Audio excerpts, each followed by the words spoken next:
part of a broken family. But once I believed that love meant staying, no matter how painful, no matter how broken, I thought that families should always stick together and that love would always be enough to hold people together. Denial. Until one night I woke to shattered plates and a broken phone. A goddamn text had ruined my entire life, and my family wasn't a family anymore. I fought, I begged, but eventually I learned that sometimes love means let go. How's that supposed to make sense? Well, I'm not a relationship expert and just a child with an unhealed trauma. My parents separated after infidelity shattered their trust. I was just 14 by that time. Caught in a war I never asked to be part of. I couldn't understand why they couldn't just, fix things, communicate, do therapy, and so I tried acting out. I skipped classes, seek attention, hoping that they would notice that our home needed them. I needed them, but they didn't. Anger. Now I know I'm not alone in this experience if someone's crying at the back. Has anyone here experienced loss? It could be through breakup, a falling out, or even death.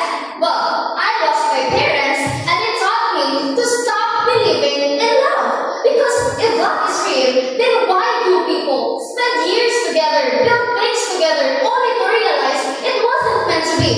And so by the time I reached college, I brought that idea with me. I saw relationships as temporary. I withdrew from people, convinced that if I didn't care, I wouldn't get hurt. But that was not the truth. Because no matter how tough a lone wolf can get, I still spent nights grieving that version of me that once believed in happy ending. Depression.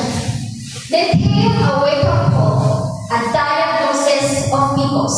It wasn't life-threatening, but I thought that if I fixed my body, I would be whole again. And so I bargained with my life from pills to loudness to ultrasounds, but I still feel empty. I still feel unloved. And so one day, I looked at my bloaty, ugly, chubby self in the mirror and realized, dang, I'm not broken. Even though I have a dysfunctional uterus, I'm still capable to love and to be loved. And the love that I was searching for, it doesn't have to come from parents or friends or lovers.